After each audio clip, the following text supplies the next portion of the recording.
the Kiswahili of our continent, our motherland, Africa. And it's one of those things that I would like other people.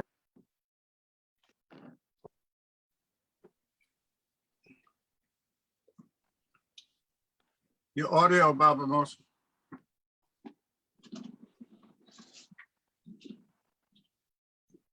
You just went out. Singer, you want to go ahead?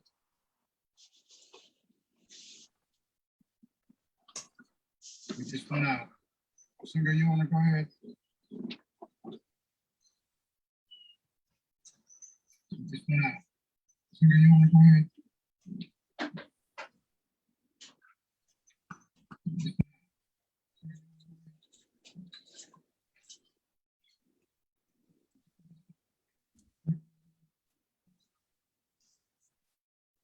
Okay, greetings, everybody. Apologies for the little tech thing. Baba Moses should be coming back in shortly.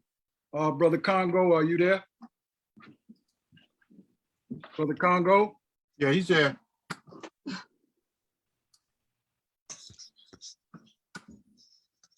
Okay.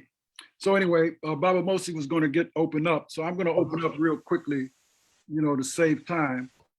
And I don't know what's going on with the screen. My screen is jumping around. Baba Congo, can you stop the share screen, please? Yeah, something's happening. Okay. I don't know what's going on. Stop the share. Yeah. Okay, so as I said, you all, we have a couple technical little glitches here. So before you start sharing the screen, Congo, let me just briefly open up. And I'm going to open up briefly for Baba Moses while he comes back on. It seems he's having a little technical issue with his computer. So without any further ado, I'm going to say, not by might nor by power, but by the Spirit, saith the Lord of hosts, God of the right, our battles fight, be with us as of yore. Break down the barriers of might, we reverently implore, and stand with us in the triumphs of the struggles of the right, and spread confusion ever o'er the advocates of might. And let them know that righteousness is mightier than sin, and selfishness should not win. Endow us, Lord, with faith and grace and courage to endure the long and suffer here pace, and bless us evermore. Baba Moses is coming back in the socket. I just did a quick opening.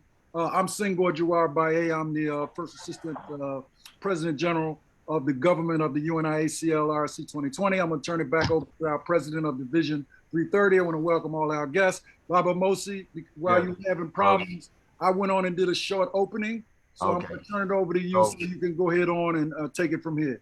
All right, thank you. Well, let me identify myself first.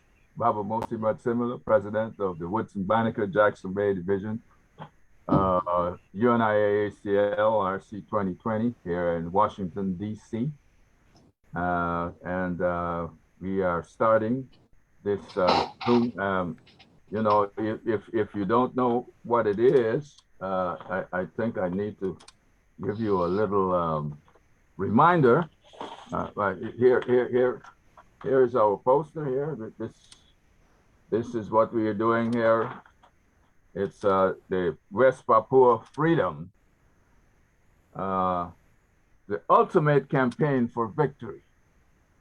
Notice that word ultimate, and I mean that seriously. It's the ultimate campaign. I think what's happening now is the final thrust towards the target of victory for the people of West Papua. I am honored to be part of this discussion with members of the West Papua Freedom Fighters group, DULMWP, and the Free West Papua campaign. So I'll just identify Brother Raki App. Brother Raki App is a global spokesperson and coordinator for the Netherlands Free West Papua campaign. Am I correct, sir? Yes. Okay. We also have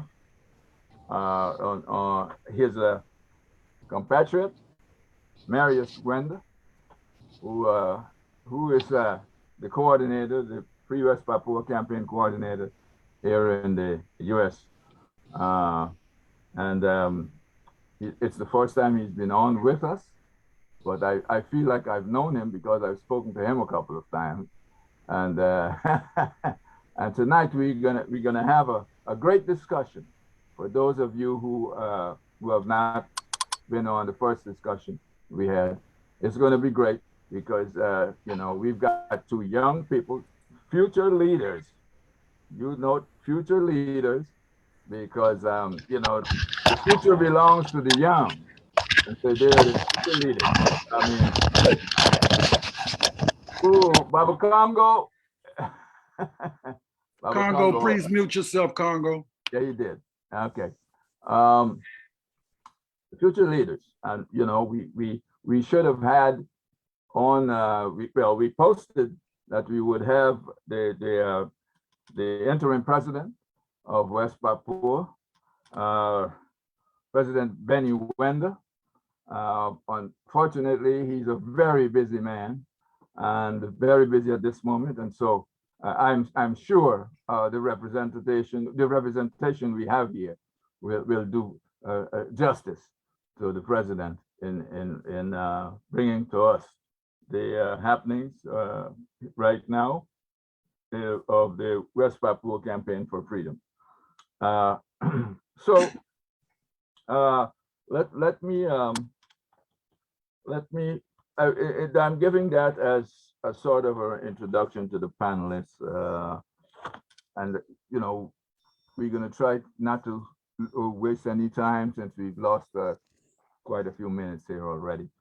So I'm going to turn the floor. I'm going to give the floor to Brother Raki, so you can just give a short, you know, description of what you do yourself, or however you want to introduce yourself. I just said who you are, but you know, just give us a little thing, and then we'll go to Marius. You need to yeah, okay.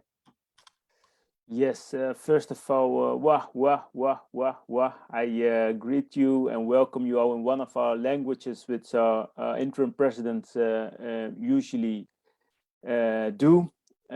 So thank you for having us here. As spokesperson of our campaign, I'm really honored and blessed that we can be here with our family to share our story. And my story basically started in 1984, 4 months before I was born. My father, Arnold Ab, who was an anthropologist and a famous musician, was assassinated by Indonesian military. And not much later, my mom and 3 brothers fled to the neighboring Papua New Guinea, which is the eastern half of the island of New Guinea, right above Australia. That's where I was born, in a refugee camp. And not much later, we fled and asked political asylum in the Netherlands, which was the former colonizer of West Papua. So I'm grown up in the Netherlands, and now I'm based here as well. I work as civil servant within the Ministry of Interior. But beside that, all my time I will spend as being a spokesperson of our campaign to educate the world about what is happening in West Papua, educate the world about the genocide committed by colonial Indonesia. Yeah, I'm really glad that I can be here. Back to you, Brother Baba Mosi. Okay, thank you for that introduction of yourself. And let's hear a little bit from Brother Marius. What can you say about yourself, Brother Marius? We'd love to hear that. Wow. That's before you go further, what's the response to wow? Oh wow, man, like that.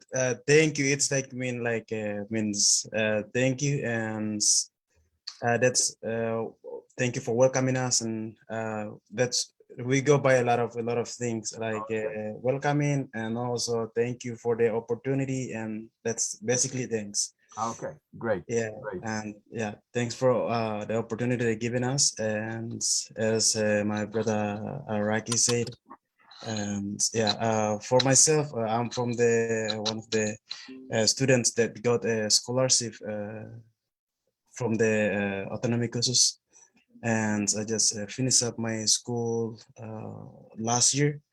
So I'm coming from the islands, and I know the situation, what going on over there, and then I just said that this is the kind of the what brought me, and I was majoring in the political science, and my political science, I mean, like when I was studying, and that's like kind of the mistreated, and that's a stuff a lot of stuff going on.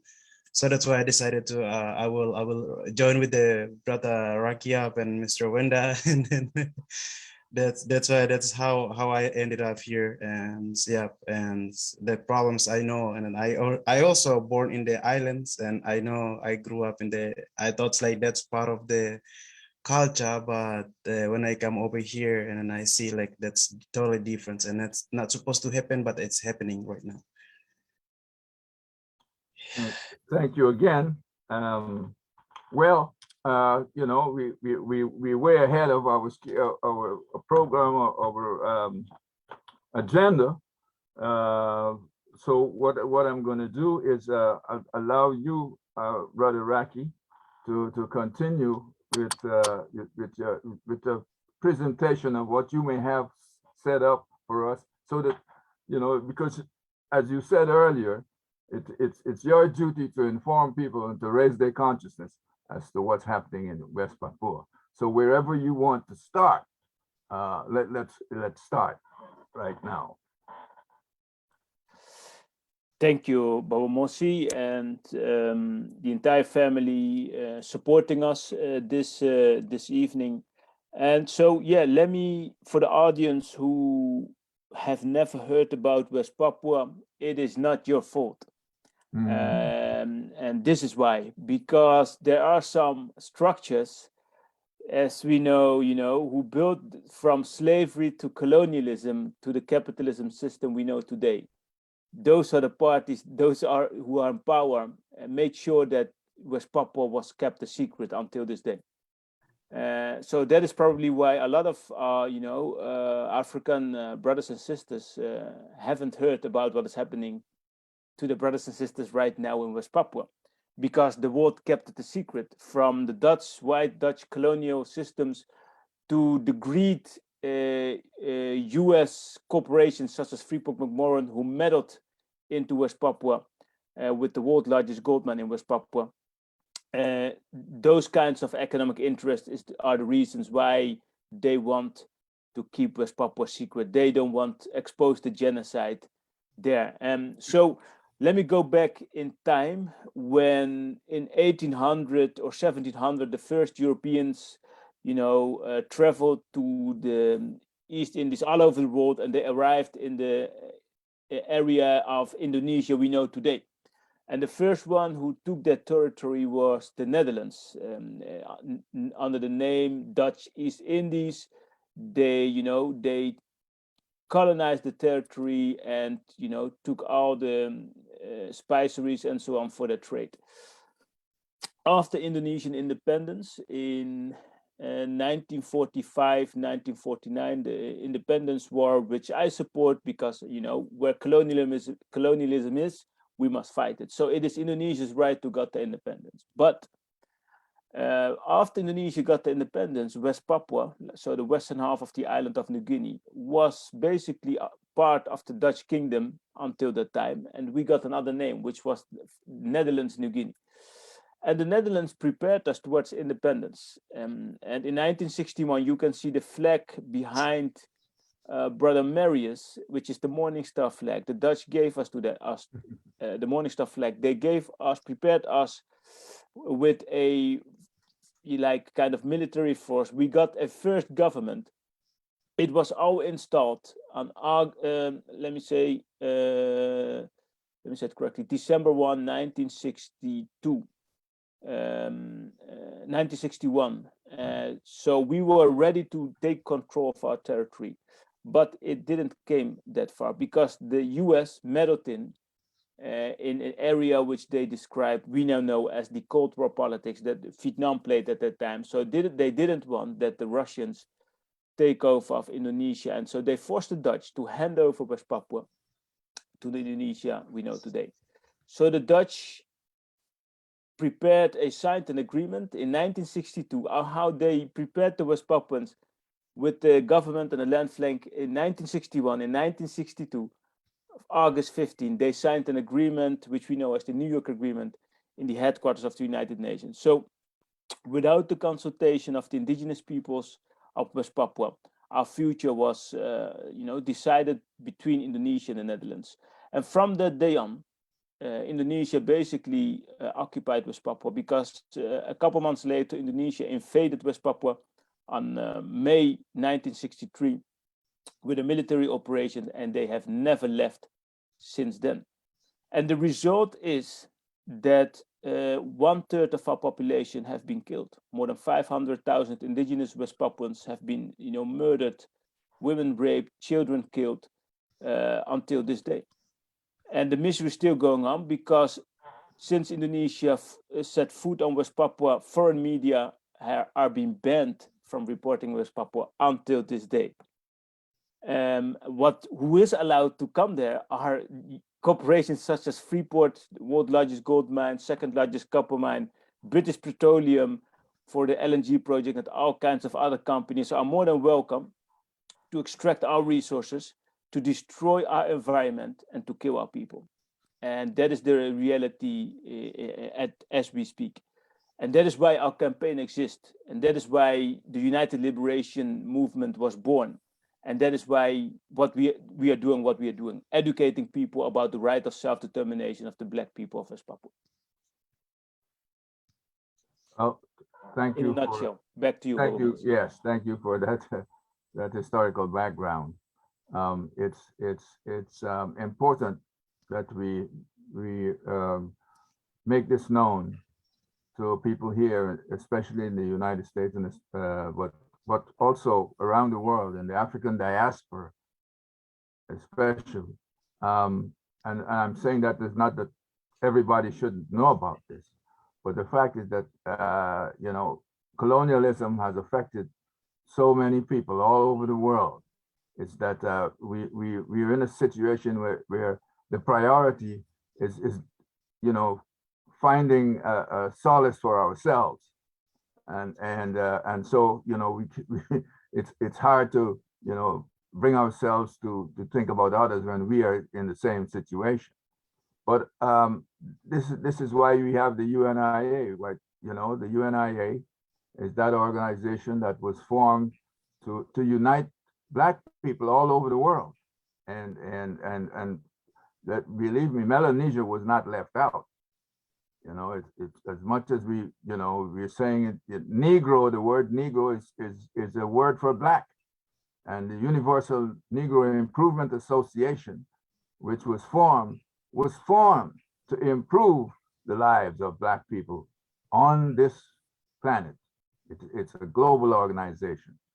And so when we speak of freedom and independence and improving the lives of Black folks, it means we have to work in a cooperative fashion with all Black people everywhere in order to do this. So I'm happy that you've given us that short history. And we're going to ask some more. I'm going to open the floor for other people to ask questions, but I want to first tell you that if you have any videos, you show the video of the geographical area where Papua is to Indonesia and Australia. There are people on here who did not see that, or people who probably will be seeing this forum on Facebook who may not have seen the other one. So if you can find it possible to replay that, it would be a good thing for us at this point. But while you're doing that, I'll go over to Marius and see Marius. I want to find out from you.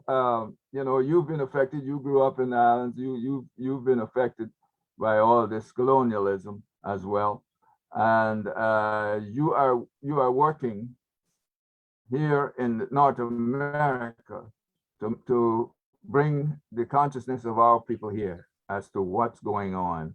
And let me say that first, you know, I am happy to meet you and to welcome you as a brother here in North America, and with all other people from Melanesia who we are hoping to get in contact with, because we need to broaden the scope of this campaign. So let me get a little version of yourself in the struggle and what you're doing. Yeah. Yeah. Again, thank you. And like when this is kind of my testimony that when I was growing up in the islands, and I just came into the United States in 2016. So I just have been here for 5 years, but it's like I'm going back to the where I came from, and I thought like the world is just like that, because I thought I never knew that the I mean like the system already set it up. And so and when I was growing up, and that's I was I'm a like a tribal person, and also I'm trying to tribal person. That's the stereotype that we got, and we got the yeah, stupid, and then that's the all the bird water, and then that still exists in the island right now. And so that's why like I was thinking like, oh man, this is the life cycle of the island. And I never knew that there's another version of the life in out there. But then when I get an education, and then when I go to school, and after I go to school, and I kind of see what's going on, and I can sense it, because when I was growing up, like it's already part of their life. So I thought that that's the way of the life. But then when I coming out, and then I'm coming out, and then I see that's what really going on. And then like people, I mean like labeling us like we are like not really educated, and then and because yeah, not really educated. And what the other word that I can say that uh, Well, you're disrespected because yeah, of your color or because of your that background. That they have little expectation coming from you. This is what Black people in this country it that has been suffering in the same educational system you're talking about. You know, there are stories a lot of people can tell you of going to you know, some one of their teachers and saying they want to be something in the world, a doctor, a lawyer, and the teacher will tell you, well, you know, that's not for you because, you know, you don't have the aptitude to do that. that's And right. That's that's right. just Yeah. because you happen to be of a certain color. So we Yeah. understand, you know, and I'm glad that, you know, you've had that experience here. And, you know, this is not just a US issue, it's a global issue Mm. because we're dealing with Europeans who, in the first place, what they've done and are doing in Africa has a lot to do with exactly what you had as an experience. You know, they don't feel that Black people can or ought to be able to determine their future by themselves. So that we still have that issue: colonialism, neo-colonialism, military occupation, military domination. It's still there. And listen, we have to be together as a people. And I'm saying this as Black people world over. We have to, you know, don't figure out whether, you know, I am east, west, north, south, this tribe, that tribe, or the other tribe. It has to be a situation, and this goes for West Papua. I know West Papua has a lot of tribes, and we let's hope that we can bring them together. This is independence we're talking about, and as one nation, forget the tribal thing. The tribe, you know, you got land, you can't really forget it. It's a cultural matter, but let's hope people can, you know, be smart enough to, or you know, or it has to be taught. Human beings, we have to be taught. And so it has to be brought to them that we are all one, and we should aspire to be one in our where we're going in the future. Baba, you have a question? Baba Senghor, did I see your hand up? Oh, okay. All right. All right. All right. So in that way, Brother Raki, are you able to bring that background, geographical? Okay. Thank you. Let's get that going then. All right. All right, I'm gonna share my screen Mhm. and then. So just to bring the audience, give the audience some context. Indeed, as you can see, Australia, I have this arrow pointing at the western half of the island of New Guinea. So that's for the orientation, the region of West Papua. And this is the island, split in two due to colonialism. The eastern part is the independent nation of West Papua, and the western part is the West Papua where Brother Merishwand and I am from.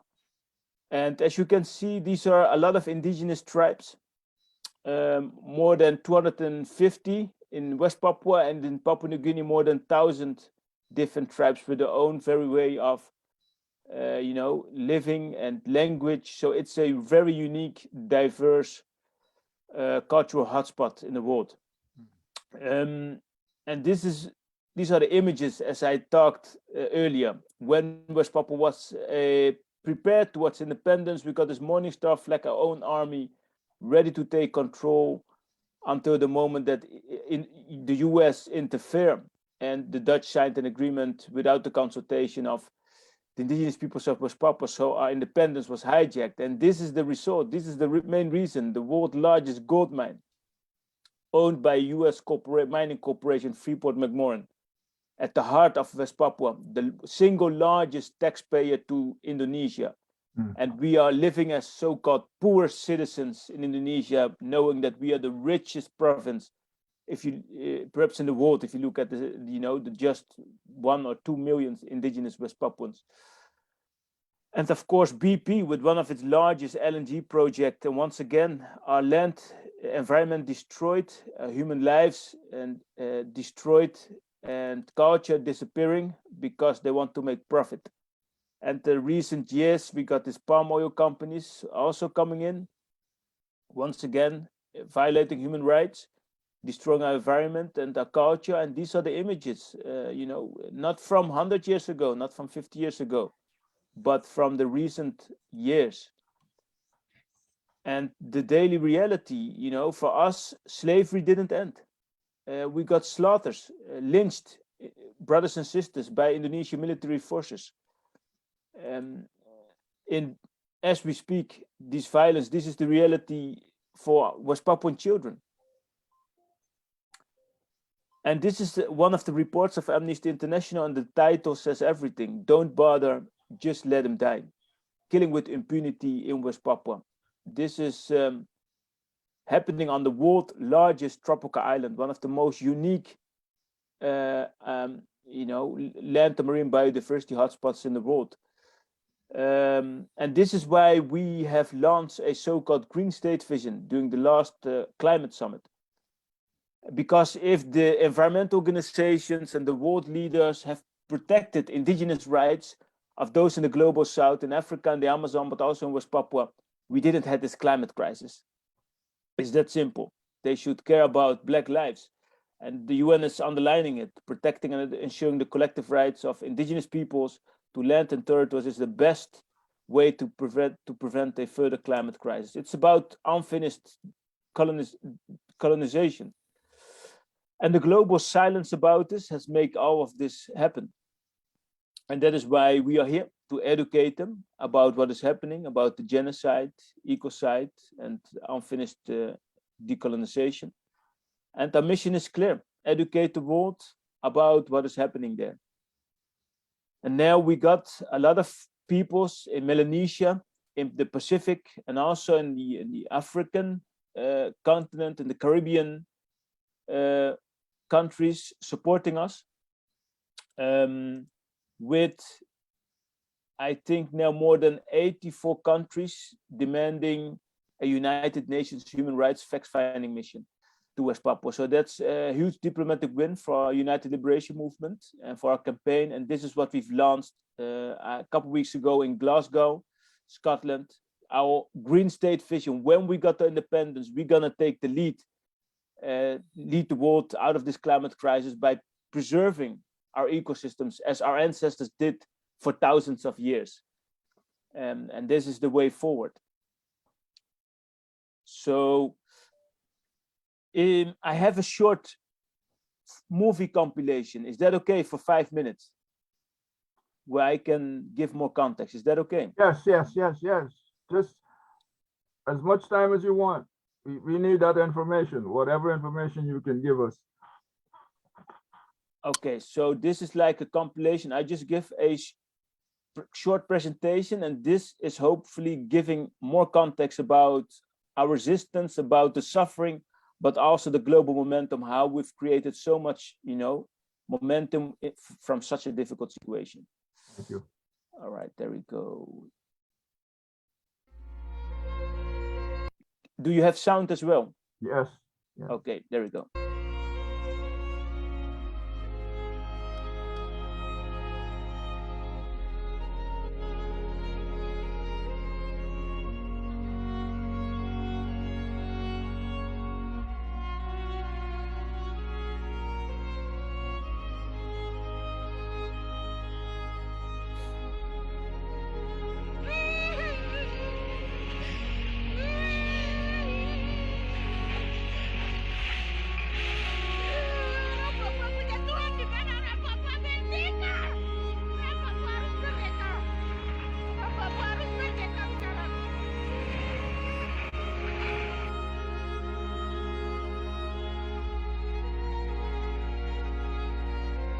Yeah, based on our comment, we see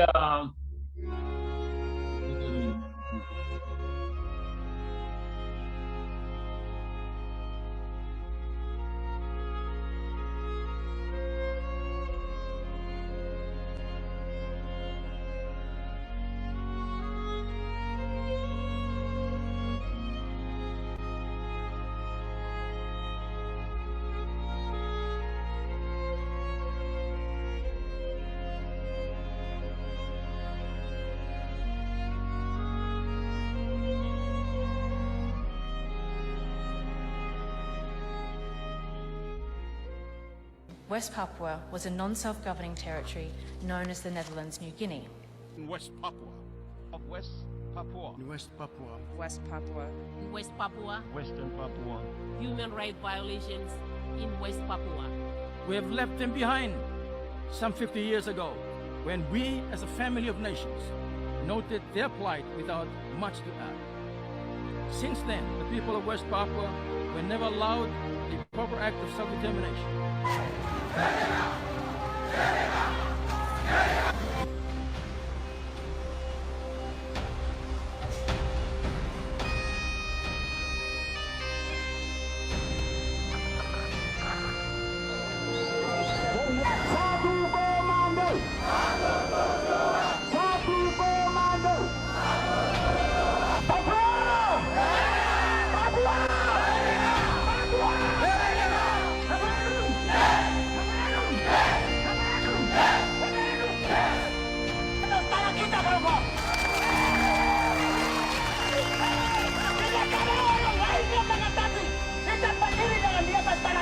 People in West Papua, if they say that they want independence, if they organise politically demonstrating for independence, if they even display the Morning Star flag, which is the West Papuan national flag, they face 15 years in prison and they're charged with treason.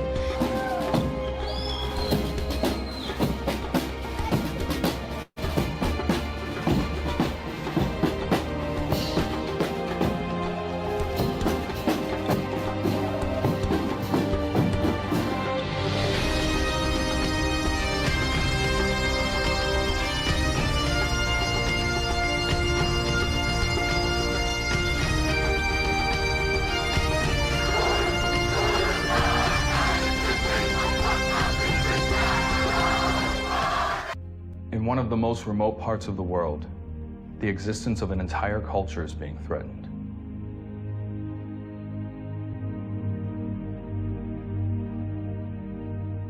Under the canopy of the densest rainforest in the world, they thought they could keep it a secret from us.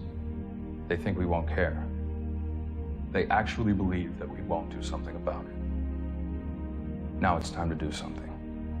And it starts with you. On the Indonesian province of West Papua, genocide is slowly wiping out the Papuan people. An estimated 1 million Papuans have been slain by the Indonesian military, and as long as the world is left in the dark, innocent lives will continue to be lost.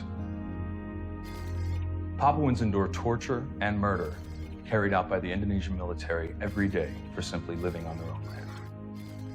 They fear their cries for help will not be heard by the rest of the world. Help us to get the word out about genocide in West Papua. My name is Ryan Philippi. I'm an actor, director, and I'm an isolated ambassador for peace. So many times we hear about atrocities occurring all over the world, yet we do nothing, believing there's nothing that we can do. But we can all take action. For a better world tomorrow, it starts with our actions today. We have the power to create change.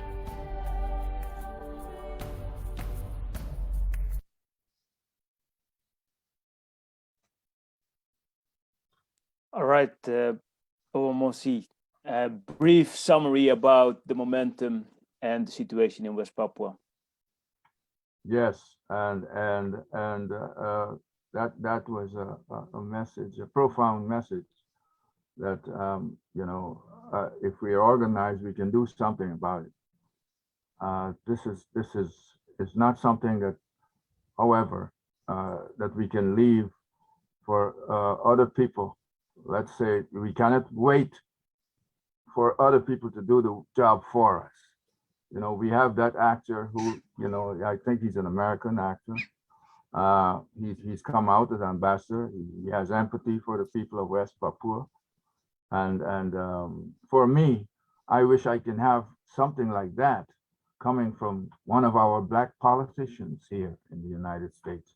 One of our Black actors who are, it's a prominent actor here in the United States. We need to have these kinds of messages coming from people who can have an influence on the population here in the United States so that they can do something, because vote counts, you know, and people are influenced by their stars. They're influenced by the most popular people. And if they can come out and support, and we know they've done this. They've done this for East Timor. Why aren't they doing this for West Papua? That's a question we need to ask. They're doing this for Palestine, right? Why aren't they doing this for West Papua? You know, they're doing this for other places in Latin America and elsewhere. But like that was mentioned earlier, this is a hidden consequence of colonialism. And we need to get this out of the dark. It needs to come to light. And, you know, as we leave this evening, I hope we can find a way. And we'll continue to work with you, my brothers. We'll do this because we know that this is but one little, you know, discussion, but it has to continue. This is only the second one we've had this year, but this is a crisis of a daily importance. And we just can't have it here and there. We have to have it coming out on a daily basis. You know, as it goes, if it's not in the mind and the sight of all people, they're going to forget about it. So, you know, I'm thinking of things we can do here in Washington, D.C. as the Division 330, maybe starting a Washington, D.C. West Papua campaign with the permission of the West Papua campaign organization, with yourself and others. If we can start something in, it must say, we have West Papua campaign USA, and that supposedly covers the whole USA, but that's not enough. You know, we want New York, we want Washington, D.C., we want Philadelphia, we want places in the country that have the economic and political power to make politicians listen. And if that doesn't happen, just having somebody somewhere in LA alone, we're not going to get there. So, you know, let's hope we can put this together. And from this day, you know, we're going to start. I am going to start talking to people. I know quite a few people, and many of the people who are on here we know people here who can organize, and we got to work on this. So yes, and thank you for that. Now, the other thing is, you've given a background of that, but you know, I'm wondering if you have my hero is it what went he's another, his name I think is Wenda as well, General Wenda of the Papuan Army. He made a speech I think in July of this year. Do you have that in your files if there? No. I saw that on I think YouTube. It might have been YouTube. Yeah, I think yeah. I know which movie you mean, but I haven't got it. You don't have it, okay. Available, yeah. What about you, Marius? Do you have any of those things there? No, you're muted. Okay. Not really. Oh. I don't have it yet. Yeah. Yeah. Well, he made you know, if I had, you know, he made a beautiful speech to the people. I mean, it was a speech that very emotional and everything else. But you know, he's an old man who wants it to be alive when there's independence, and you can hear that in his voice. And you know, I'm thinking right now as myself, I'm not too young myself. Although some people may tell me different. But let me say, I would like to know I'm alive when West Papua celebrates its independence without Indonesian forces there. Because right now, you know, okay, there's a declaration, we know everything about it, and we had an interim president, but we want them out. And we've got to get these Indonesians out of West Papua. It's absolutely necessary. And I'm happy to open the floor for some questions at this moment. If anybody has questions to ask, okay. Yes, Baba Senghor. Yeah, well, you know, I do have a couple of questions, but more so importantly, I appreciate your support that the energy that you just reached out to our brothers, indicating that we are one. Any of us under oppression or the yoke of neo-colonialism or colonialism anywhere is a strangulation for all of us. So if we do not stand firm, and I'm speaking, my brother, now as the first Assistant President General of the UNIA-ACL Rehabilitating Committee. The reason we call ourselves rehabilitating is because the job of Marcus Garvey and many of our ancestors is incomplete until Africans everywhere are free. So when we speak about Washington, D.C., even though I'm based here, we're talking about wherever Africans come into their consciousness that Baba Mosi is talking about, we're gonna make sure that they are aware that until our brothers and sisters get justice there, we don't have justice anywhere. And in fact, that's what most of our ancestors all spoke about, is that we have to be very clear that we are global people, as Baba Mosi has said. We're in the belly of the Babylonian beast here in Washington, D.C., but we're very conscious as Africans. We know who we are. And we understand that at some point, with our unity, we're going to make sure that the colonialism that has existed and the neo-colonialism that still exists and the oppression and the force of forcing us away from our sovereignty and our right to control our lands is changed. So I'm like Baba Mosi, my brothers.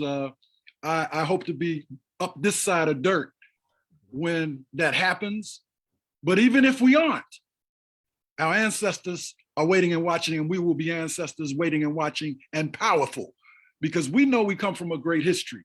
So we're going to win. The question is how soon?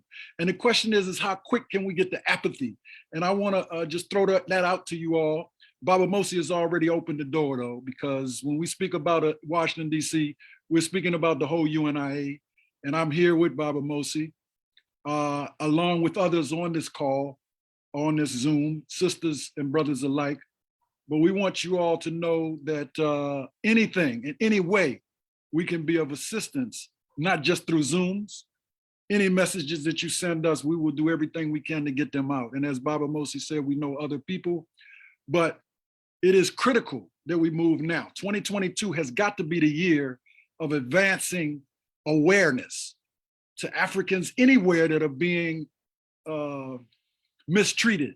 It's got to change. We got to reverse that paradigm. I'm very moved by both of you brothers. I feel you all. You know, it's not just hearing y'all. I feel your spirit. We brothers and sisters. So I'm gonna just throw a question out real quickly. Is how best do you see that we can be more supportive of you all in the trenches? I'm gonna leave it at that. Okay, go right ahead. Whoever wants to answer that. Marius, you seem ready. Right. Well, let's talk about here in the U.S., Marius. All right. What you know? What would you be looking forward to after we've had this discussion? In getting ourselves in a let's say a spirited, cooperative effort. All right, thank you very much. And then I'm just direct. I'm going to the questions directly. Like all West Papuans know that the United States is like really main key also, and it's really important. And everything starts in the United States. And that is the why I'm here in the Braca. I'm a brother Rocky trust me and give me the opportunity to stay here, and not only him but in all the team. And that's what we're working on. And also like we want to give the pressure to the governments, because here's the United States, all the problems that it's take the almost 50 plus years, and that's started in here because of the in the United States, and that's create our long history. So my message is like it's whatever it's going to take, and it just give pressure to the government and pressure to the United Nations. That's my message. And yeah, I will need help in that area too. Thank you very much. Okay, brother Marius. We hear you, and our response is not just going to be words tonight. It's going to be deeds. One of the things that I know could be helpful would be how can we support the campaign? Our organization is not rich. We don't have a lot of money, but we can work towards finding a way to get some kind of financial support towards you as best we can. So, where would we be able to send that, or how do we deal with that? Anyone can answer. If I may, yes. Yeah, Brother Mosi, and also regarding the previous question, just to add on Brother Marius, I think indeed understanding that the U.S. was the one who forced the Netherlands to hand over West Papua to Indonesia, and because of economic interest, we know that this U.S.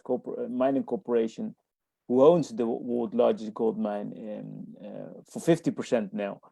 But as we speak, the current Biden administration is once again scaling up the military cooperation with Indonesian military and with Indonesian government.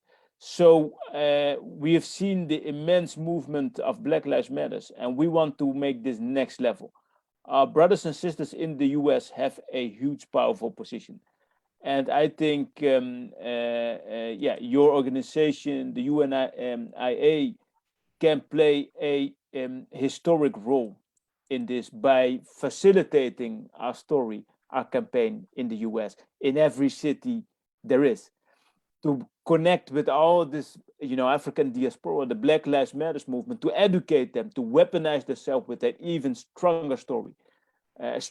Understanding the structures, what is, killing innocent Black lives in this justice system in the US, but zoom out, understanding what is happening across the world, that it is just a part of that system. So we can weaponize ourselves by educating each other about the system, destroying our people's lives from Africa 100 years ago until what is happening in West Papua. So that is where your organization can play an important role, and we would love to join events to empower each other and to move forward.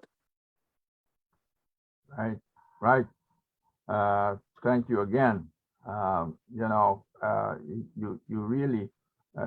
really giving us fuel to keep our engine going, and that fuel, it's the high grade fuel.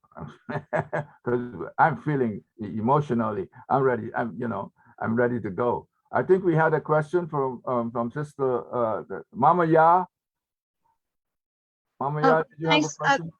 Yeah, thanks, Baba Mosi. I think Baba Congo had a request. I'd like to go after. He said he had a statement.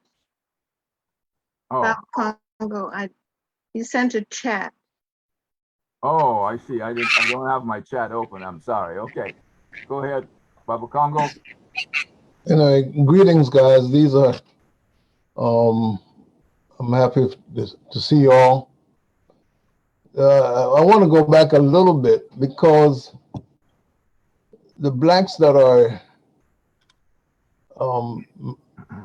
traveled from East Africa, past Australia, all those things, for over 30,000 years, that archaeologists have been saying.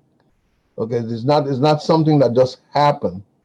They were there when the Europeans got lost trying to find places. And we have to not just blame the US, we have to blame the UN. We have to get the African Union to come and join this, because it's not just in West Papua. They did the same thing to smaller islands like Diego Garcia. The Marshall Islands are having problems. East Timor and West Timor are still having problems, all because of this colonial power. And all of those places basically were black people, that ingenious people that could travel, millions of miles by looking at the stars. They traveled at night, which I find is really without a magnetic compass. Right now, they're suffering from all the garbage of plastic is floating all around their islands and the seas over there.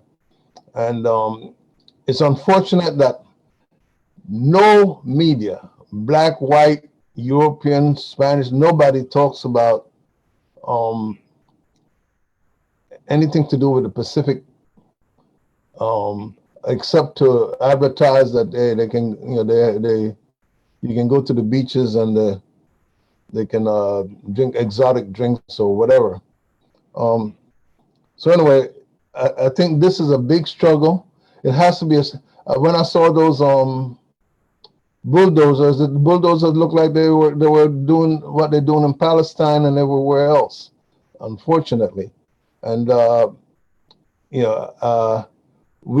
know you're small in numbers, but we're going to have to grow big, and we have to get every single black person of power, of prestige, of popularity by either the Hollywood or sports person or anything to bring this to the world. And we have to get Indonesia to stop, and the United States to stop selling them weapons. I think that the Indonesian president has been here, or prime minister has been here, and then he also talked to Biden in Scotland.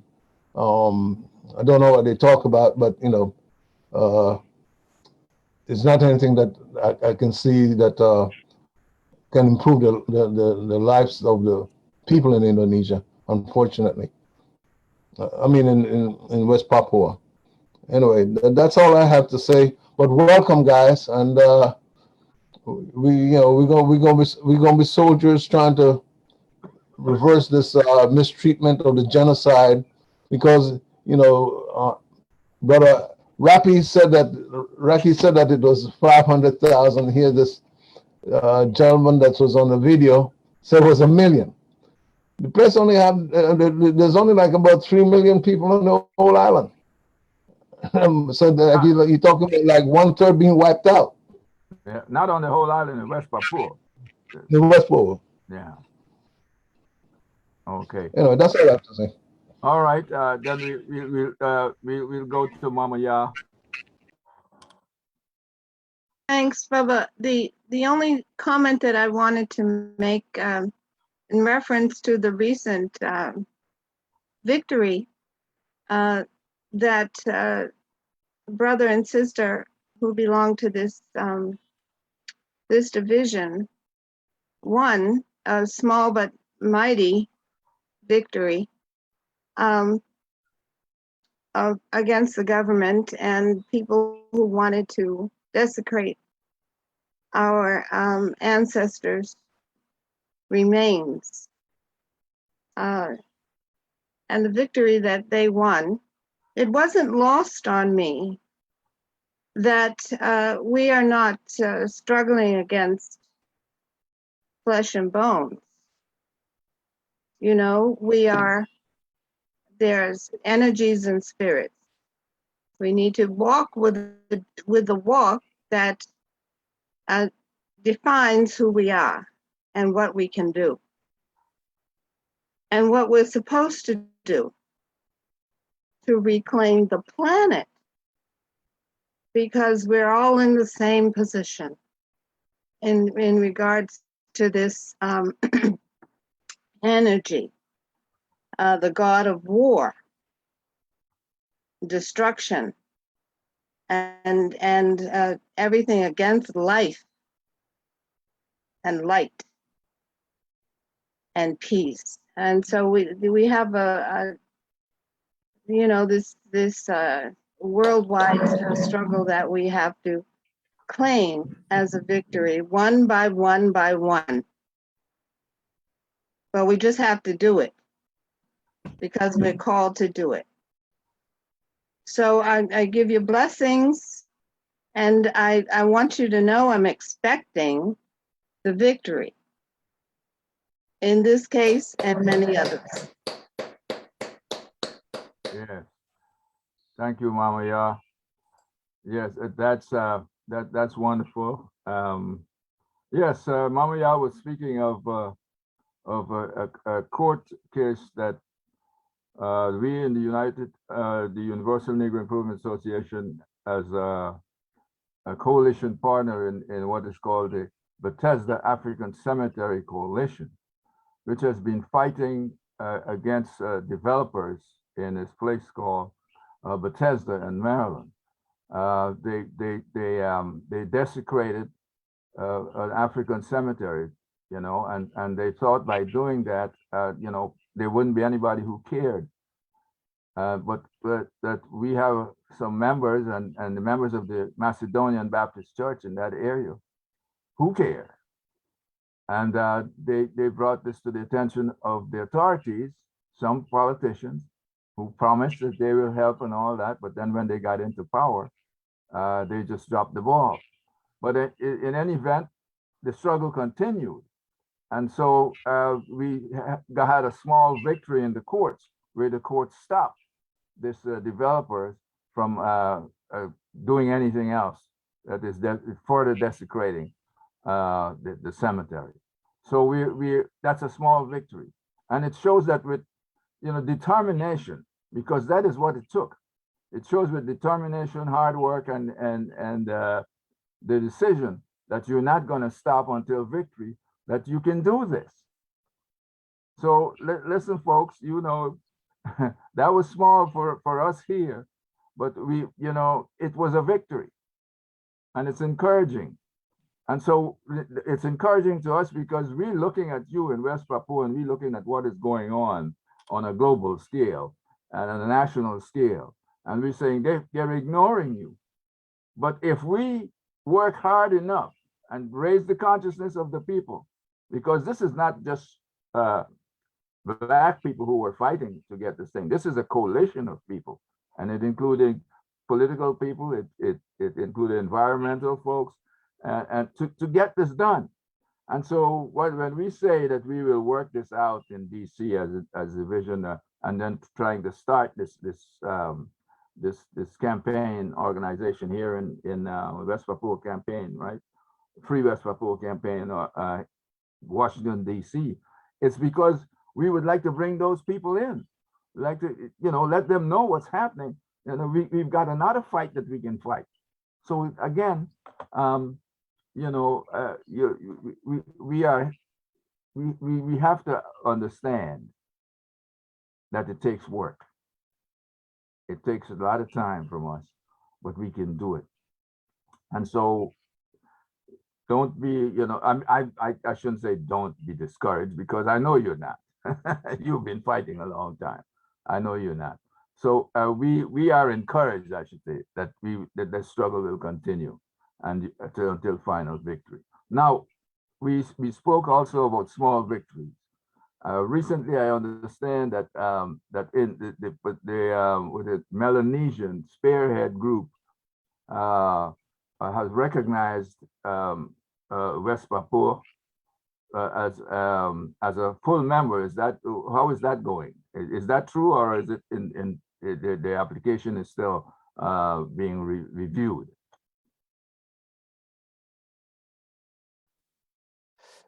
Yeah, thank you so much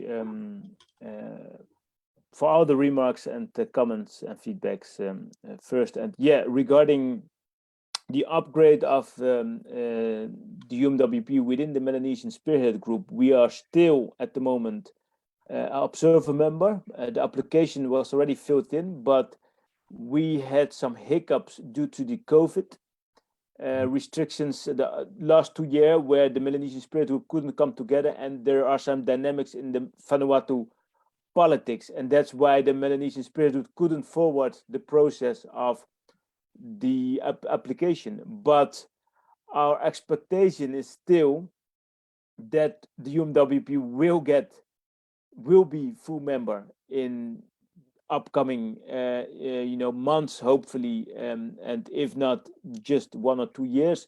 But our expectations is that it's just a matter of time that we're gonna be full membership. And we know, that Indonesia is doing everything in their power, to lobby us out. But they can't separate us from the family. It's just not making sense. So it doesn't matter how much millions or billions they will pump into it, we will still be part of the island of New Guinea, whether they like it or not. So it's just a matter of time and about how we can collaborate with our brothers and sisters in the Pacific region to put pressure on the leadership to do the right thing.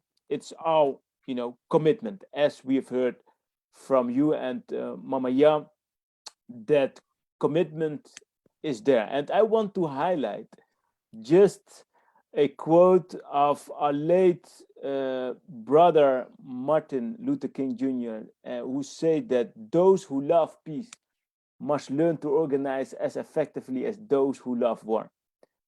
And that is what we have to do every single day. And having a base in Washington, D.C., just saying that we have a Free West Papua Campaign chapter in the political heart of the U.S.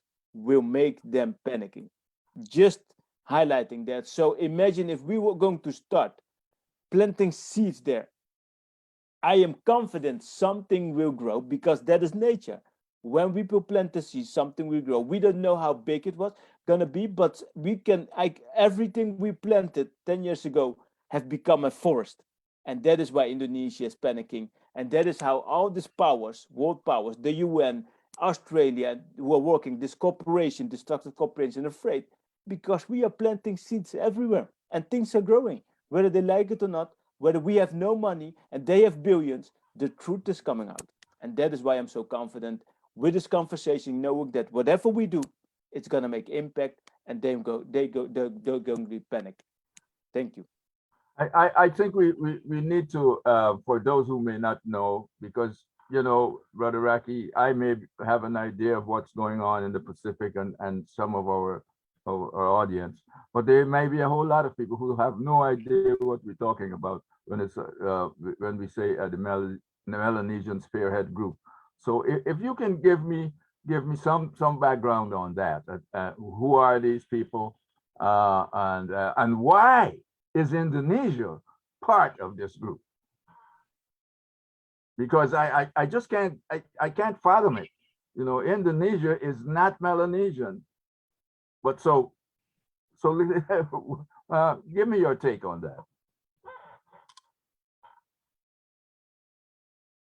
Did you hear the question? You're muted. Yeah, I got the question. So I just want to, let me see if that works. Just to clarify,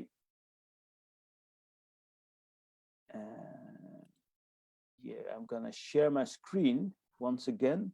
Okay.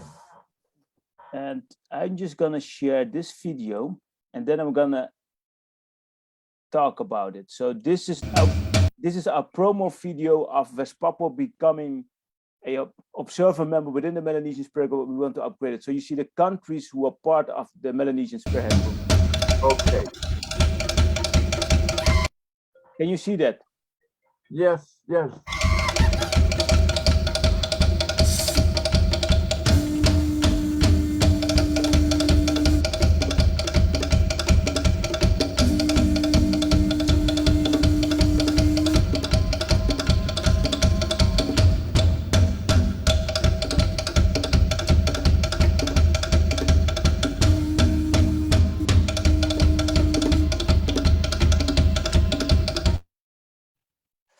Okay, so this was our campaign several years ago. And then I'm gonna just show a map. Sorry, apologies for that. Apologies for that. Just a map which I had before.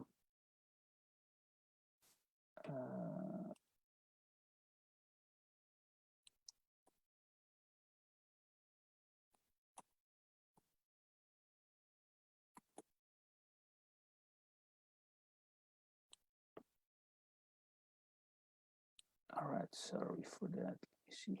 No problem. I dropped out on you without, you know, letting you know I may be coming in that direction. So, so no apologies necessary. Thank you so much. So you see the small map right on the right side. Yeah. Yeah, so this is the area which we called Melanesia. So the Pacific has been split in several areas, which is Micronesia, Polynesia, and Melanesia. And Melanesia exists of 5 countries, which are Papua New Guinea, the eastern half of the island of New Guinea, Solomon Islands, Vanuatu, New Caledonia, which is still under French colonial regime, and Fiji. So these are the 5, you know, independent states who are part of the Melanesian Spearhead Group. And as you can see, West Papua obviously is the western half of the island of New Guinea. We belong to the family. So it is obvious that these 5 countries have accepted West Papua as observer member in the first place, as they did to New Caledonia a couple years ago. And our focus is that we are becoming full membership, but Indonesia is in the Melanesian Spearhead Group as well as associate member, but they can't be upgraded because they're not, you know, a Melanesian country, but they are there just to influence us out. That's the reason why they are there. They're not one talk, as you say, right? Exactly, they are not one tax. Correct, correct. So this is the picture about Melanesia and why we want to be in that intergovernmental organization. So we have a more political, you know, foundation to put West Papua on the agenda in the Pacific region and in the UN mechanisms. Yeah. I hope I answered your questions, Baba Mosi. Oh yes, oh yes. You know, because you know, some people may not even know why it's called Melanesia. But you know, the fact is, it's a European, the Europeans termed it, you know, they put in there. But as far as I'm concerned, Polynesia and all those other places should be part and parcel of it, because even the folks out there in New Zealand, and why is Australia not part of it? I mean, of course, we understand from colonial history and everything else, but listen, it's Melanesia is all those places. You know, originally,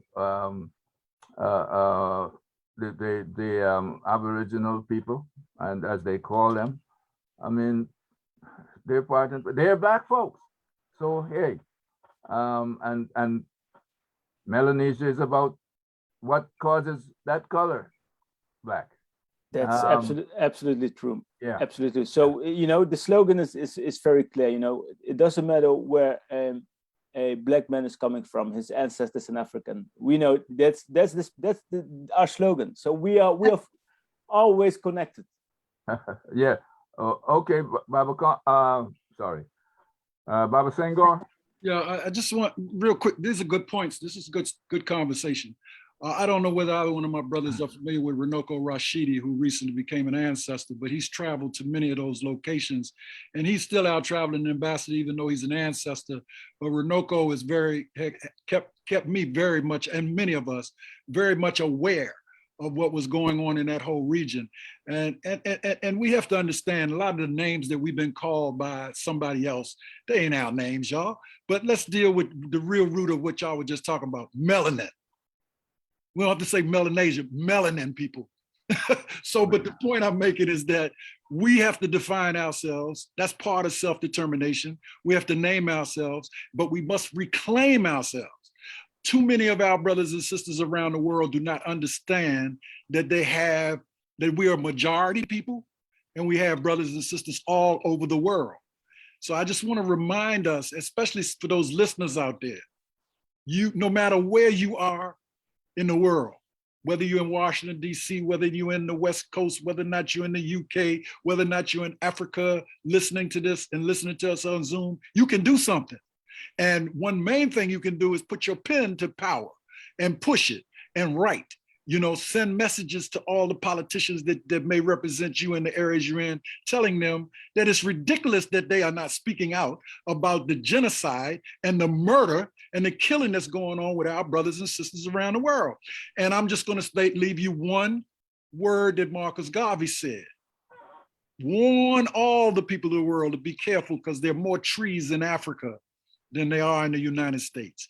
I ain't no air in that. Y'all can read between the lines. So that means when we do regain our power, watch out if you were on the borderline, not representing the interests of your people, because this is not a play matter.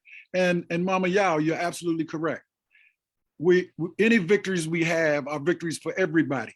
So yes, that was a small victory for our ancestors, but we just won some battles. We're still at war until we win the whole shebang. And it's not just going to include our ancestors, it's going to include our children, our people in West Papua, and anywhere in the world.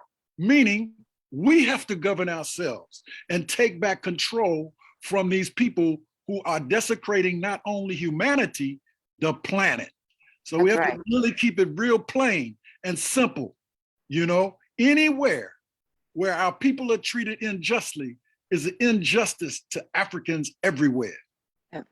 And speaking of the planet and desecrating the planet, again, I'll come to you, Brother Raki. You were at the recent conference there in Scotland.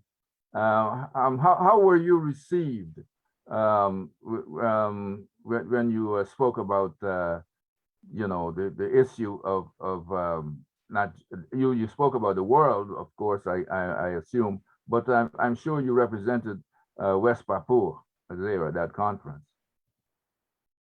How were you received? In other words, did you get much empathy from folks for the cause?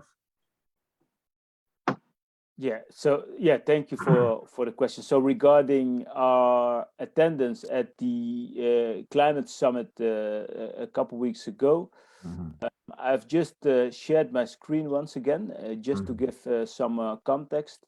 So we were there because the interim president, Benny Wend, and his team and I joined the team. We prepared the so-called Green State Vision. West Papua is the world's largest tropical island. We houses the second / third largest rainforest after the Amazon and the Congo Basin. We own the third biggest lung in the world, so they can talk all bullshit they want. The UN scientists have shown that indigenous peoples have preserved more than 80% of world's remaining biodiversity. We are the solution, and they don't know where to start. So we have outlined this so-called Green State Vision. You can visit it on www.greenstatevision.info.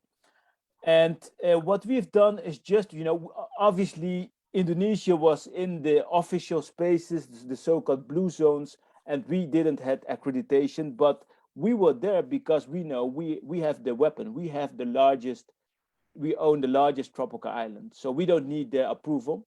And we have lived there for more than 40,000 years in peace with that environment, preserving it. So we've launched it, and a law firm have outlined our values of the indigenous peoples, of all those tribes living in West Papua, how their way of life have preserved this crucial ecosystem. So a reason there was to launch it. That's what we did with our family from the Pacific who joined the panel, some other grassroots organizations, Stop Ecocide Change the Law, Global Justice Movement, and let me see, we joined, my role was to collaborate with all the climate movements who were there to educate them about the indigenous perspective, that the climate crisis is a colonial crisis. I brought them new narratives. I brought them the perspective, the root causes of the climate crisis. If they care about Black and colored lives, we didn't have this climate crisis. It's that simple. And if you look at the shells in Nigeria, it's all the same misery. This carbon emissions is about extraction on indigenous lands, on African continent, and so forth. So that's what I brought that. So we were there to launch it. I supported the interim president and his team during the launch, and we got some good coverage.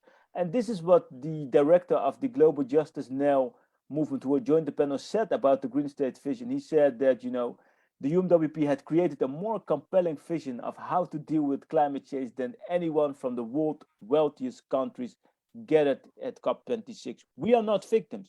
We are climate leaders, and we know how to fill in all the science words, but they don't know where to start. They must start by giving land back to people of color, to indigenous peoples. That is the way forward, and that's what we've launched in Glasgow. We collaborated with the Pacific Island nations who were there to prevent, their part of they are, as we speak, rising sea level are threatening their islands. It's sinking as we speak. So they're the frontline communities who felt, the sea living without contributing to it. It's Australia, it's the US, it's the West who are contributing or polluting, the climate. So we are there to educate them about the root causes of the climate crisis, which is about colonialism, capitalism, and racism. That's our story, and we have outlined this Green State Vision. So yeah, and from there the lobbying is starting to the world that we are willing to take the lead, but we need to get our independence, and we're going to show them how a climate solution looks like. Okay, my brother, but I feel for you, and I love your optimism, but the enemy is always full of tricks. So let's hope we can work around them, or whatever it takes, because gold, that gold mine, they will not be satisfied until they totally disembowel West Papua of all gold, or whatever precious metal or stone or whatever resource they have, because even now they may even find something rare earth or something might be there. Who knows? It's very hard for them to give up something that they have seized and are profiting at a great length. So let's hope that with the strength of unity around the world and the consciousness of those people who want to save the planet, that there's hope. for West Papua's independence, as well as for reversing this desecration of the land that's going on there right now. So I thank you for that as well. And anybody has any questions here? Mama, yeah, again. Okay. Baba, I have a question for Baba Wenkel. Is that how I pronounce your name? Brother Marius. You're muted, Brother Marius. What is the first name, Baba? All right, my name is Marius, but that's automatically happen. That's I heard you say that. That's a West Papua name he's got there. So Okay. well, that's his Brother Marius. Marius. Marius. Yes. Okay. I heard you say that you grew up on the island. You have a mother there. Your mother's still there. Yeah, my mother in the islands, and my father also in the island. I'm only child. Oh, your only child. Have you heard from your family since recently? It's last. I call her like once a while, but it's like last time I called her, but that's the I couldn't get the what is the call? Maybe she doesn't have a service or something. So yeah. Uh-huh. But So I get contact. I get contact with my family. Okay. When you do, how does she say things are progressing? Last times, this is what happening in the islands. We sometimes that we call it like silent genocide and modern genocide and stuff that's happening in the back home. And my mom, she told me that because the last couple months ago, one of my relatives lives with my mom, and then he passed away. And that's because of the, like, even though in the hospital, but we don't trust the hospital and stuff also. That's what really going on. So that's why, like, he was kept at the house, and then, like, because they were afraid to go to the hospital. So that's why I lost my one of my relatives. And that's really happening. And because sometimes if my mom gets sick, but it's really hard to go to the hospital. That's a lot of stories that I can share about it. And one of them, like, get the just nail in the I mean, when he stepped the nails in the feet, but people are losing their life when they go to the hospital. That's really serious that happening. And once that the brother Raki mentions that more than 5,000 people's dead, and that's true, that happening also, like from 2016, 17 until 2021. That's undocumented, it's still happening too. And we have lost a lot of leaders in the islands, and that's why I'm here, and then, like, trying to raise awareness with you all, and need your help too. Yeah. What about the children? The children? Education. In the education wise, that's Indonesian got independence since 1940. 1945. But it's like we in the islands in the West Papua, we didn't. I want to say, like, we didn't get really good education in over there. And that's why I'm here, because my government in the West Papuan governments, this is the indigenous government, they seized that and they sent us over here. It's like that's hundred of students in the overseas, like all over the world right now. But because of this bright issues is coming up, because my government setting a lot of students outside, and the change is coming in the islands. So that's why these guys, the enemy sees that, and then they try to bend now. Right now, it's like most of them are sending back to the islands, and for me, I'm kind of a runaway. Yeah, I run away from the program, and I just quit the program and decided to stay here. Well, yeah, for the education wise, yeah. What is your mother's name? My mother's name is Orina. Arena? Yeah. Tell her I asked for her specifically. I asked about her, and I'm thinking about her and the best for her and your family. Thank you very much. I will. Well, you know, that's why we call her Mama Ya. She's the mother of us all. So, you know, thank you, Mama Ya, and Brother Marius. You know, it's, you know, whenever I hear these things, I think back to the time that, you know, I grew up in a colonial territory, a British colonial territory, and I understand all this stuff about education. Education was not a priority until after independence. It's not that there was no education, but the education came that it stopped at a certain point. There was, you know, high school in what you would call primary school. It stopped like age 15, 14, 15. And then you either get a job somewhere or you apprentice with somebody or something like that, unless you can pay. There were high schools that were private.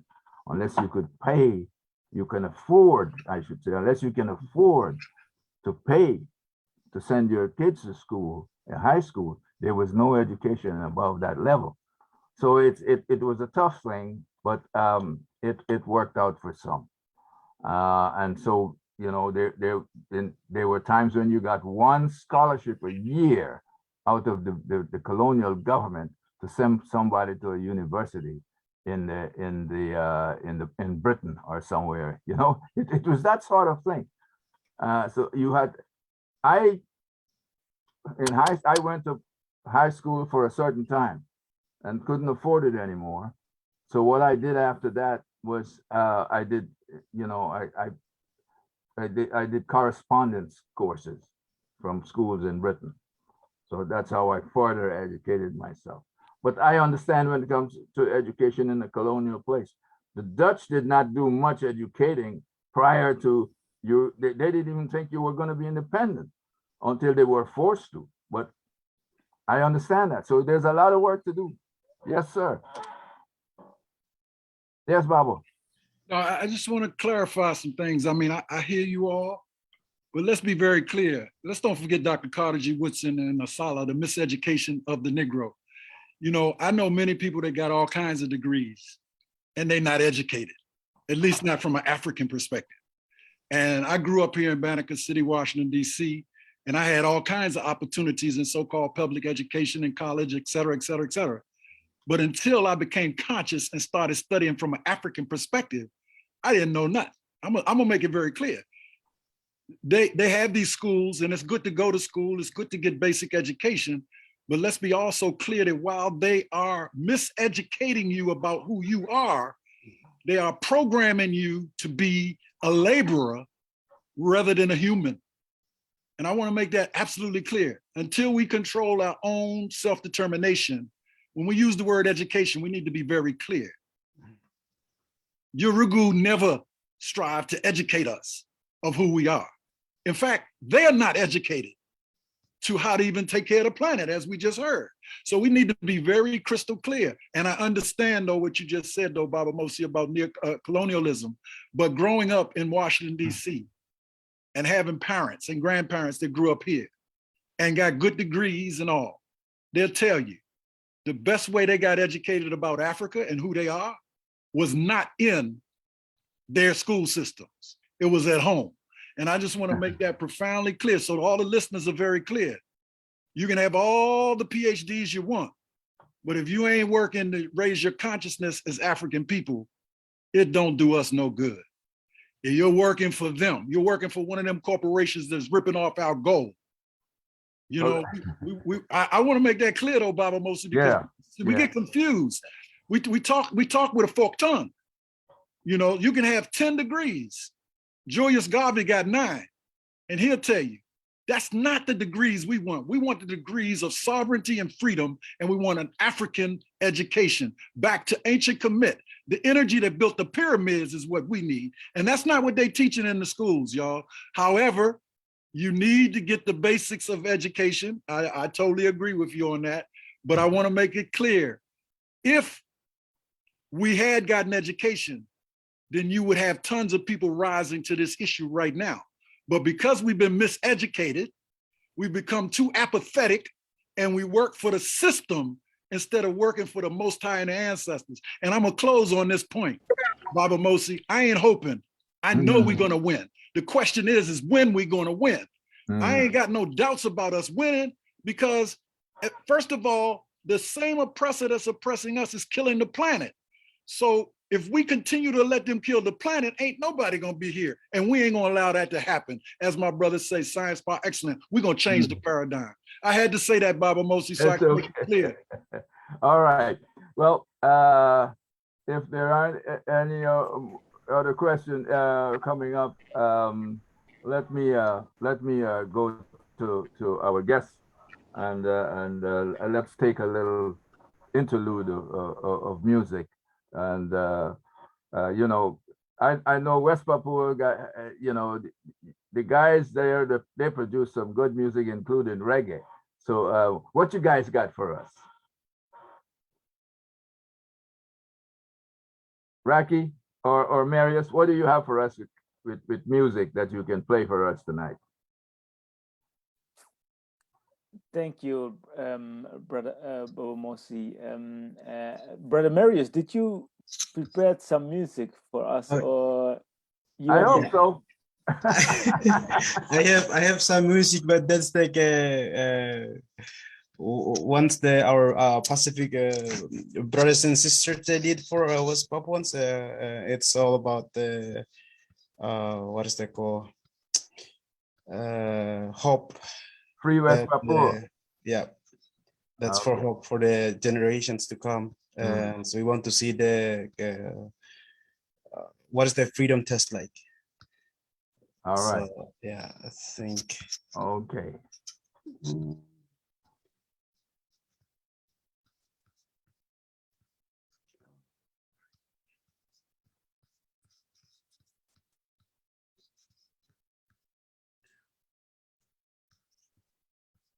You're sharing the screen, right? Oh, yes. Okay. All right. Okay.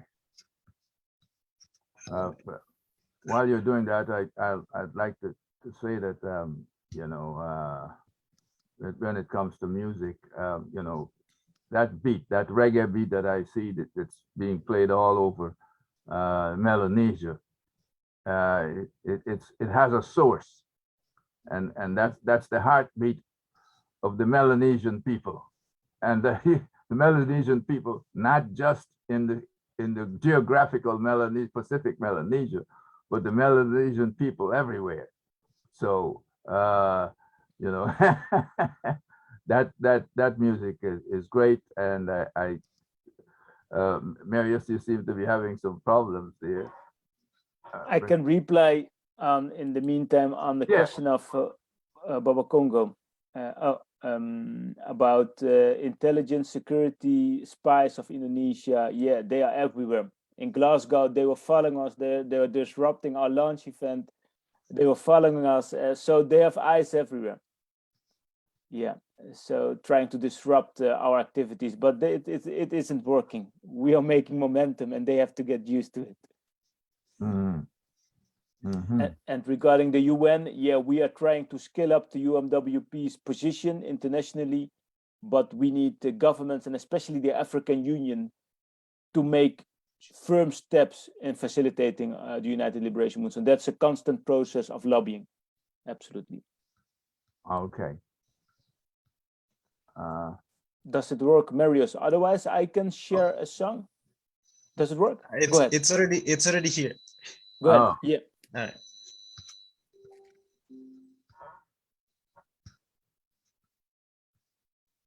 Okay. It's playing now, but your Wi-Fi is kind of slow. Is that what it is? I think so. Oh, okay. There it comes.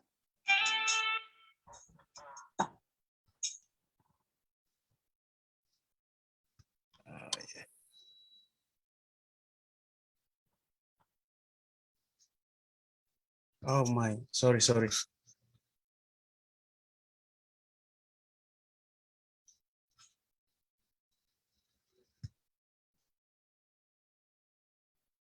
slow in coming up, but it is.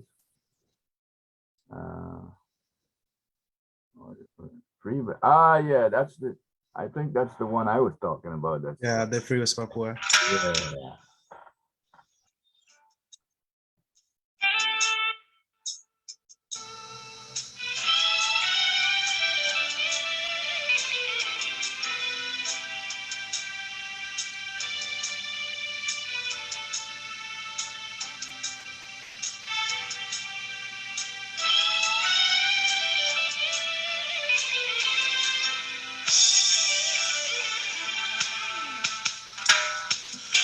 Once the sunshine now turning to night, yeah.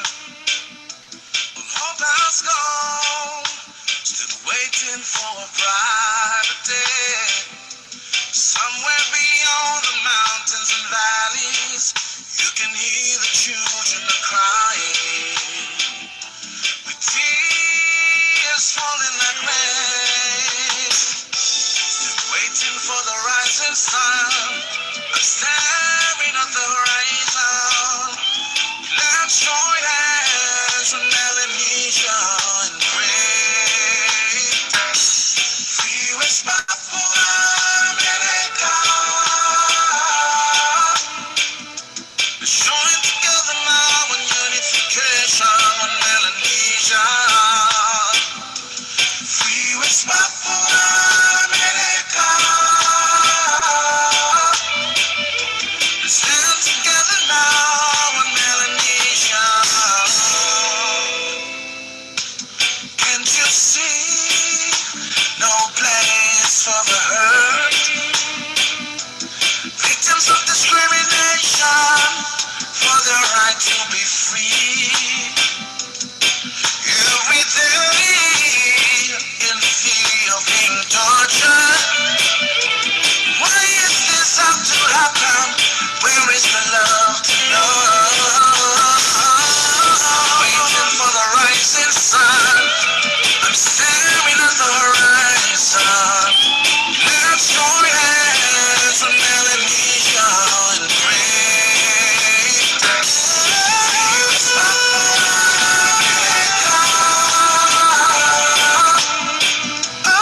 join together now in unification with Melanesia.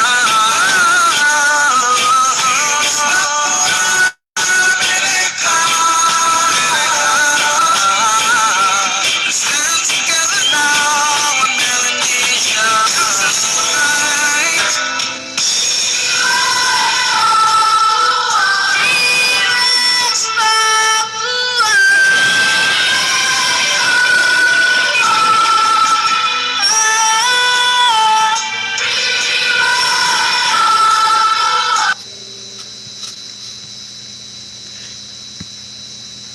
I think that's it.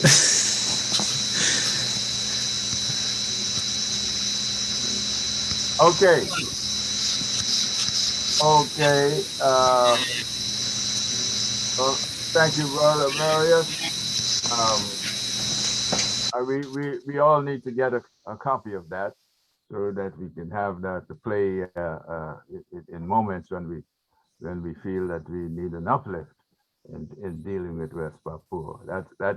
It's a beautiful song, and you know, it could be a theme song for programs that we may be having on West Papua. So watch out, folks. If you hear that sound in any kind of program, radio or otherwise, just know, you know, we stole it from the brothers in West Papua, and it originated on this program, on this forum, I should say. All right. Well, if you know, we've come to that point when, you know. Baba Mose? Yes. Yeah, I've just two questions to ask. Okay. First of all, when did they discover gold on the island of West Papua? And just one statement: President Kennedy was a president in 1960. So you know, for the people who think that he was so great. Rocky, can you answer that? Yeah, absolutely. So the circumstances of the referendum the so-called referendum, which the United Nations, on the supervision of the United Nations in 1969, where just 1,026 men were handpicked on gunpoint to vote for integration. 2 years before that, the US government supported, on the leadership of President, at the time, the late President Kennedy, supported this Freeport-McMoRan to sign a contract with the Indonesian government in 1967. The contract of this Freeport-McMoRan. So 2 years before the United Nations facilitated referendum, the US were already signed a contract with Indonesia about the world's largest gold mine. So the outcome of the referendum was already made. West Papua must stay part of Indonesia. It was clear. So that is the answer regarding the question of Baba Congo. Yeah, they already knew that gold was there. Believe me. The gold was there. The exploration probably went on even, just after the Second World War. Yeah. Because they were all over that place. This is not unusual. This business of stealing from the people, indigenous people. This has been going on for a very long time, everywhere on the planet. It's nothing unusual. So we don't have to be surprised that the president of the United States would do anything like that, because he comes from that ruling class, so it's not a surprise. And we even have it right now. We have issues in Haiti. There's gold in Haiti, and the US has built a very large embassy in Haiti for God knows what reason, other than maybe it's what they've got on the ground, and they need to protect it. It's the reason why we have oil wars, the reason why we have environmental issues all over in Latin America with oil and spilling of oil, and it's terrible. But anyway, I thank you again, brothers, for being on with us. And Brother Raki, I know you it's now probably what, 3 o'clock in the morning almost. Yeah, and I think we've used up enough of your energy, and we we just got to be thankful that you were able to be with us for that long. So I thank you again, and you, Brother Marius, for being on this forum. And what I would like to do now is, if you have any last words, you can go ahead and say them. Anyone? I just want to say once again, thank you so much for having us, creating this opportunity, and from the bottom of my heart, on behalf of our people and our campaign, thank you for your time and commitment, and I'm looking very forward to plant some seeds in Washington, together with our brother Marius over there, and the UNIA, to work together and to create more momentum. Thank you so much. That's it from my side. Yes, appreciate that. Brother Marius? I would say this as same as Raki said, so I just want to say thank you very much. Wow. Okay. Yes, power, my brother, power to the people. Listen, I just, we have this thing that we do here in the US among our folks, where after we've had a very good conference or forum or something that's very heartwarming, and we discuss a very serious matter, but it was heartwarming to be with you brothers here and discussing this. And we would do what we call the 7 Harambes, which we will say Harambe, it's another Kiswahili word for the progress. So it's I would like us to do 7 free West Papua in honor of you guys. It's a salute to you. And we also use the word uhuru. Uhuru is another word coming out of East Africa, and it means freedom. So what I would like you to do is a call and respond thing, and as let's say you say free West Papua, and we say uhuru 7 times. Can you do that for me? And use our fists too. All right. Brother Maris together. Free West Papua. Uhuru! Free West Papua. Uhuru! Free West Papua. Uhuru! Free West Papua. Uhuru! Free West Papua. Uhuru! Free West Papua. Uhuru! Uhuru! Uhuru. Uhuru. Thank you very much. Wow, wow, wow, wow, wow. Wow, wow, wow, wow, Wow, wow, wow, wow, wow, wow, wow. Yes, indeed. Double up. Let's go harder. Well, we need to we need our closing anthem, but you know, unfortunately, let me see if we can. Are you there, Brother Zama?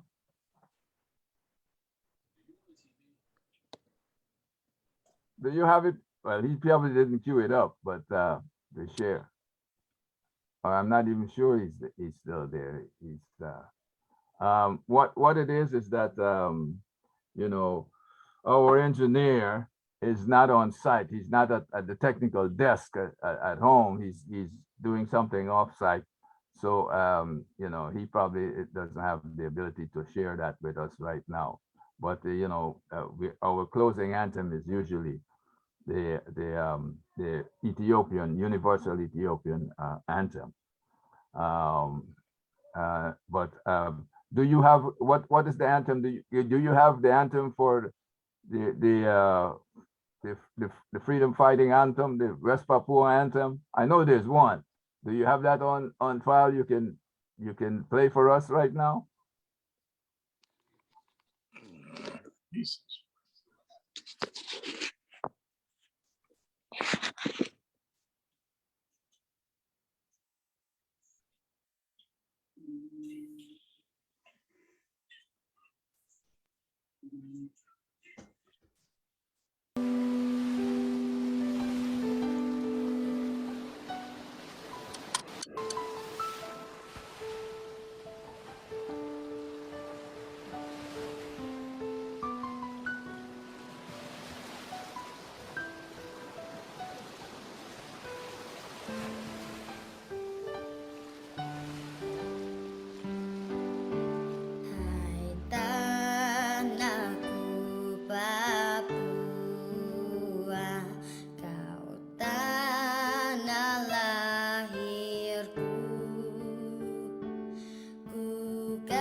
Kasih pasir putih di pantaimu senang,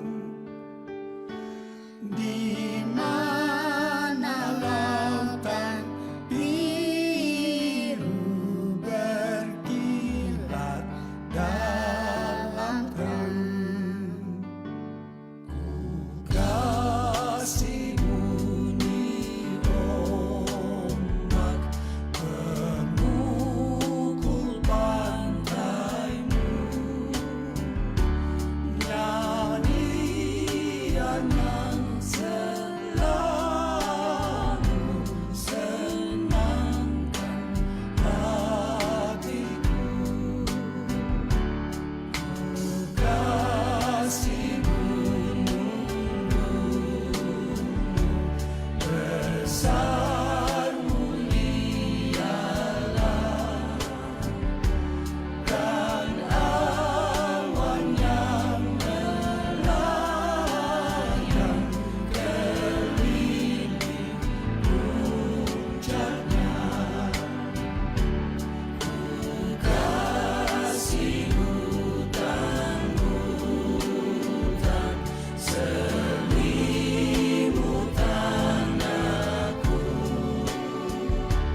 Papua Merdeka. Thank you very much. Thank you very much, all. Until next time, it's been a pleasure. And again, Papua Merdeka, let's do this work to get there. All right. Thank you very much. I thank you all. I thank the engineers. I thank Mama Ya. Glad to see you were on with us. Mama Tendai, Sister Margaret, Brother P, Brother James. You know, this is a program that's now being it's going to be on for those people who were unable to be directly with us. You know, it's on our Facebook page, and you can review it there as well. So again, peace and blessings. One God, one aim, God, one destiny. one destiny. All right. Thank you, Baba Congo. Thank you, Baba Mosi. All right. All right. Peace and blessings. Have a good night. Yeah. Rest well, Thank you. Brother Raki. All Very right. good, very good. Okay. All right. I will go Right. to bed. Thank you all so much for having Yeah. us. It was a pleasure and honor for us to be here. Very welcome. Stay You're blessed. very welcome. We keep in touch.